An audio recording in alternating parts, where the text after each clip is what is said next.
Where would you go? I'd probably Do you love to do? Bird hunt, golf? You know, what you love to do in your life? I'd probably go to Europe somewhere. Would you? Yeah. I think so. Because, yeah, I don't know where. I've never hunted birds in Europe, but I think it'd Bird be is cool. phenomenal. Yeah. I want to go to Scotland for my 50th birthday on a golf tour. When do you turn 50? 26.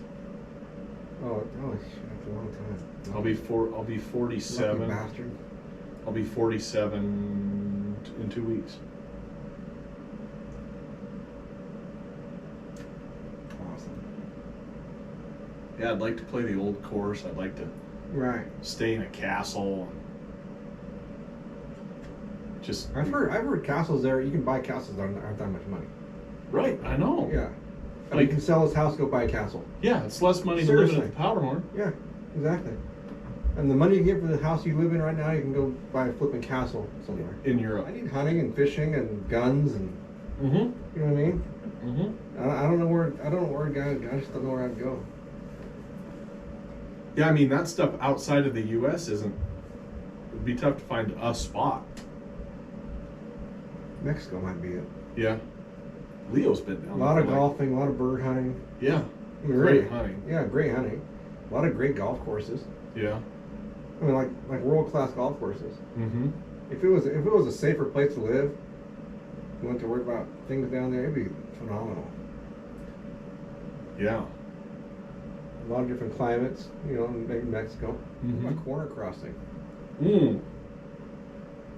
And what's the latest in the corner crossing deal in Wyoming? Do you know? Yeah. Those guys were found not guilty, Not guilty. but there's a civil suit because the landowner is saying that those guys that corner crossed affected, with that ruling and the precedents it set, it affected the value of his ranch $7 million. So he's suing them for Yeah. $7 million. See, I can see both sides of it because we're ranched our whole life. Mm-hmm. And we've had ranches. In fact, the ranch we had north of town here has a lot of landlocked BLM with some slivers where people can walk in. And people, you know, complain about different things. The public land hunters complain about different things, but people have to realize public land hunter, and I just see both sides, but public land hunters have to realize that most of the BLM, especially out here, there'd be no water or feed or anything if it wasn't for the private landowner. Mm-hmm. Like out that big block of BLM out past our old place, there's zero water out there. There's a spring out there that dries up every year in July. Zero water except for the water that we pump from a private well through a pipeline. The water travels in the BLM, Mm-hmm. so it holds the game. All I'd have to do is go shut that pump off, and all the game's going to go into our deeded, where the water is. You know what I mean? Mm-hmm. So people say, "Oh, you have all that landlocked BLM and this and that, and there's only a certain way to get in. You got to walk in all this distance." And I said, "Well, don't complain too much. I'll just shut the water off, and all the game will be on our deeded." Right. You know what I mean? Mm-hmm. So corner crossing, I can see both sides. I'm a hunter also, and I want to get to places that aren't super accessible. But I also feel for the rancher out there that's doing all the work day in and day out, not just for 3 weeks out of the season. Yeah. Yeah, I mean the corner crossing to me is like I don't it's hard for me to agree with like that you were in the rancher's air to Right. cross We that. don't own the air. Right. Yeah, people don't own the air yet. But it's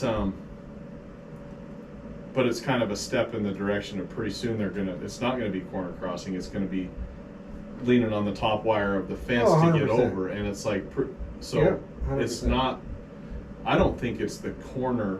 I don't think it's crossing at the corner that's the problem. I think that if you can say that's how you got in, there's nothing to keep you from Exactly. just crossing in the middle of the fence. I agree. Totally agree. So, but I don't think that a corner crossing affected a guy's land values by $7 million. Not by 7 million. That'd be tough. That's a tough one. Yeah. When I first moved to Wyoming, I was just shocked that you couldn't that we couldn't hunt deer down here during the rut. Right. And after being here for 10 years, I'm like really glad we Oh, me can't. too. I am too. Because there's quality deer. Like good deer. You just gotta hunt a little harder. Those deer didn't leave. They're still there. Yeah. They're just not walking around with a swollen neck. Right. Shooting like you shoot them out of a pickup, you know? Right, exactly. Just paying no regard to Oh, anything. exactly. The deer didn't leave. And the deer that would be in Montana, especially in that southeastern corner of the state, if you couldn't hunt them during the rut, that would be where the biggest deer in the, 100% right. country are killed. They ruined that whole deer herd because of it. Yep. In my opinion. It's going to take them years to come back. Yep. So. Well, in the amount of deer that you'd see come out of there in the first, the last 2 weeks of October or something, maybe the first week of November, compared to what you'd see come out in the last 3 weeks of the season leading up to Thanksgiving, was staggering. Exactly. Yep. It was hard for us to manage our deeded land on that northern side of the ranch because it was hard to manage those deer because you pass up a deer for 2 years in a row thinking it's going to grow up and be a good buck at 6 or 7 years old, but they'd follow a doe across the state line and get pounded. Yeah. Bam! It's like, let that deer grow. I know. He's going to be a heck of a buck in the end of the year. Right. Well, congratulations on that nice deer you got. Nice, not great. But you know what I mean? Yep. Shoot, follow a doe right across the road and shoot it. Come on. Is sheep your favorite animal to hunt? Or what's your favorite hunt to go on? Not what's your favorite animal to hunt. Anything I can do with my son or my wife. You know what I mean? Whether it's sheep hunting or whether it's going to shoot a few does out in the field for groceries. Right. That's what I love. I really do. I love the physical part of sheep hunting and the challenges and this and that, but anything I can do with my family or my good friends is the best thing. I don't care what to do-it-yourself caribou hunt in Alaska or, like I say, driving out to a piece of property and piling up does for the butcher. Yeah. To me, that's what's fun. Mm-hmm. I mean, getting good family pictures with some deer harvested, and those are the good hunts. Yeah. Hunting, And I didn't used to feel that way until my kids started. Exactly. Like, of all the pictures that I have with the kids, I think their most authentic, smile. Exactly. Or mine for sure. Oh, mine too. Is in the field doing stuff like that. Or on a golf course with your arm around them, like, this is fun. Like a posed picture because we're all dressed up for Easter. From the Christmas tree. Yeah. It's an unauthentic look compared to exactly when you're right. doing something fun. That's the way I feel too. Right? Yeah. I love all hunting. If I was going to do one thing all the time, it'd probably right now, because I still can, is sheep hunt. I love it, but the best hunts I've ever been on are with Zane or those kids or my family. Mm-hmm. I can hardly remember the deer I've killed myself. I can always remember the ones my wife or my son have killed, or Zane, or those kind of things. Good family friends. Yep. My dad. We've had some great times together. And hunting always brings that back. Like my dad and I are close, but we're not super close. We live in different areas, but when we hunt together, it's like you never left. 100%. Yeah. And same with my son. He's 17 years old, so we have our father-son disagreements. But when we're hunting, it's like, it's all gone. Yeah. It's all gone even if it's for 2 days. I wish. Then we get back into reality and school and sports and right. rooms being filthy and stuff like that. But when you're hunting, right, you're just having a great time. Yeah. Do you think life 50 years ago was you think people enjoyed it more? Like the day-to-day stuff? Like, personally, I think they do. I think 50 years ago, more people were on the same page, and there wasn't so much competition. mm-hmm. Like you go to Old Mexico. I don't want to say everybody's poor, but there's a quality of life. Everybody's kind of in the same quality of life, so everybody's happy. They celebrate everything. Mm-hmm. People are smiling, and kids are happy, parents are happy, grandparents are happy. But now, in today, I think people are in so much competition of everything. I mean, fake things like Instagram. How many likes do I have? I'm better than you. I mean, stuff that doesn't make any sense mm-hmm. at all. to be in competition about, and deep down it makes people not happy. Yeah, 100%. I think 50 years ago was a better life. I do. I do too. You know, I'm not. Maybe life's more luxurious for people now. It's easier. Yeah, it's easier, but were they happier? I don't know. Yeah. I'm gonna say no. I would agree with that 100%. Like a toy cigar for you too, isn't it? That's my daily go-to. This one's I can totally feel it. This one's half tobacco, half coffee from the Dominican Republic. That's awesome. Oh, it's so good. Yeah, 50 years ago, I think people might have been happier. Everybody's working, and everybody's going to work 8 to 5, or if they put overtime in, they would do that, and it's like okay to do that. Yep. Now it's like, oh, you have to work overtime, that means you're not doing well. What the hell are you talking about? I know. And that's the way it is right now. I know. Oh, you gotta work extra here, so you guys must not be happy. What the hell are you talking? You know? Right. Totally different than it was, I think, 50 years. Everybody's on the same page. Everybody's trying to build a country too. Then. Yeah. Do you remember how?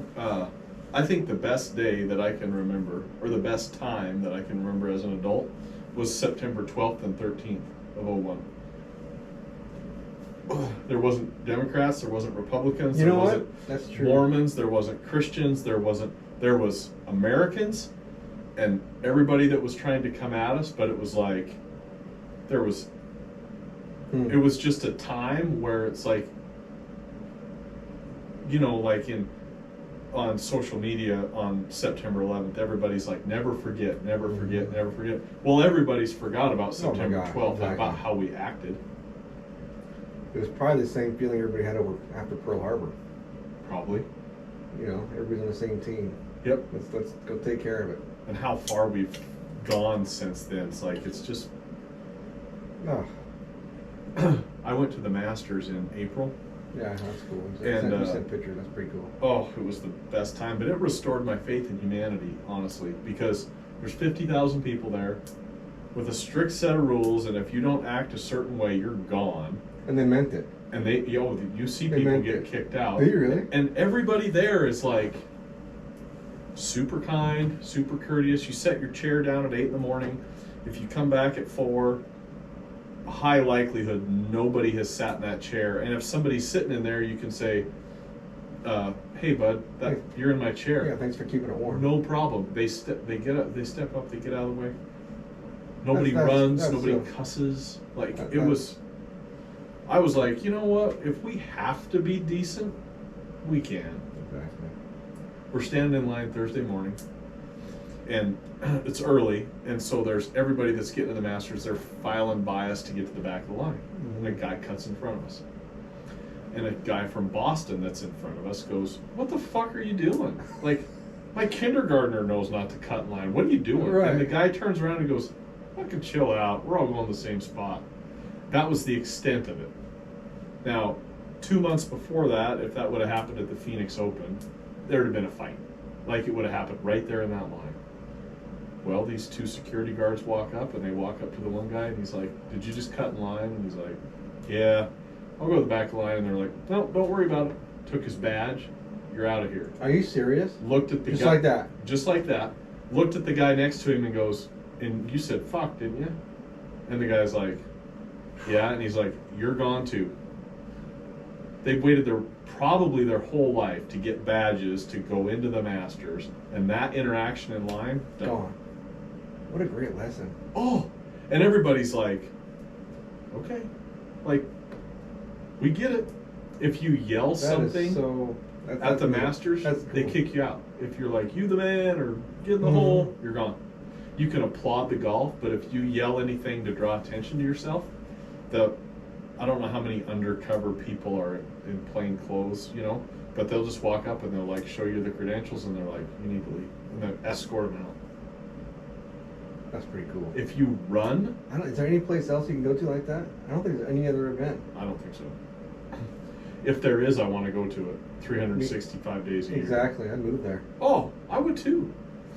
Okay, so I want to ask you, what's your opinion on, and forgive me, 'cause I don't remember the names, but recently Biden allowed, he did that trade Yep. for that girl basketball player who was kneeling for the national anthem. Yep. And left the Marine. the Marine there. Mhm. What's your opinion on that one? Did Shelby tell you to get me wound up about this? No. Oh. I'm just asking because it's, All right. Well, here's my take on that. I mean, here's a professional basketball player that might even be I'm not going to say anything, but kneeling. That's enough. Kneeling your national anthem. Mhm. Like anti-America, Yep. right? Smoking or bringing drugs to a different country, not following their rules, Mm-hmm. breaking the rules. Yep. There, breaking the law. I think It's it's a free too. pass home. And I don't know how many people are incarcerated in the United States for marijuana-related crimes, Right. possession and distribution. Mhm. They didn't pardon them. Nope. They didn't get let out. Right. But this gal, Brittany Griner, breaks the laws in Russia, and we Now, is she an trade. actual female athlete or is she transgender? No, she's a female. She's really a female. Yep. Okay. Yep. Played basketball at Baylor. Right. And we trade for the Merchant of Death, right? Mm-hmm. Right. I mean, merchant of death, dude. right. Yeah. A literal Yeah. arms dealer. Right. Yeah. I mean, you can't make it up. No. Yeah. It's probably a good thing I'm not on social media, because the next person that says anything at a mass shooting about like gun control and background checks, I'd freaking lose it, because I'd be like, our administration let go a guy who deals arms illegally. Exactly. I'm on the same page. Yeah. Like, you could argue all you want about whether or not that was a good negotiation. But I can't believe we traded somebody that is an international arms dealer Yep. for a basketball player, when there's a Marine over there in prison for under a suspicion of espionage because he Exactly. was taking pictures at a wedding. Right. Exactly. I mean, a basketball player that was defaming the United States, kneeling the national anthem. Yep. I mean, wasn't even like a proud person to be here. And the people Well, that yeah. and all the people that got enraged about that were of the same sort of belief as her, right? They were like, Right. Exactly. Yep. I think, I'm a conspiracy theorist Mhm. about that stuff. That happened in February. That's about the time Putin invaded Ukraine. And it wouldn't surprise me if the Russians are smart enough to say, hey, who could we get from America that could get the media wound up about, that we could broker a trade to get our arms dealer back? And they're like, well, blah, blah, blah, blah, blah. And then a 6'9" black gal with tattoos and dreadlocks, she's going to stick out in Russia. She was totally profiled, probably, to be like, we're going to go through your bag. True. And they found in her defense, they found an ounce of hash oil. An ounce. Yeah, I don't even know what hash oil is. It's Well, it's not even illegal here, is it? Or is it it? was for vape cartridges. There's places that it's not illegal, but an ounce is like, But you can buy it. I mean, you can go. well, I mean, it's half a shot of whiskey, right? So it's not like bricks and blocks. Right. And she had it in a vape cartridge. I think she was totally picked out to You're be probably like, right. Yep, you're right. I bet. and now let's get all of the people in that Mhm. culture enraged in America, and they'll try to deal, and we'll get our international arms dealer back. Like, Putin's crazy. He's Yeah. not stupid. You got some very smart people around him too. But I can't It's believe a good theory. I can't believe that we, with all the mass shootings and all the stuff going on about the Second Amendment and all that type of stuff, that's the guy that we let go. Exactly. Everybody that we've got in jail over here to say, well, it was only a big deal because she was an athlete. It's apparently not a big enough deal if you're a Marine, because that Marine's over there. So we've got all these people incarcerated in the United States, which they probably should be, right? I agree. Mm-hmm. But we did what we did to get an athlete back. I think it's just a dangerous precedent that got set. I love how you have. I love how you have your daughter's friends who are boys come over and have coffee with you in the morning before they can take your daughters out. Yep. It's awesome. I think that's awesome.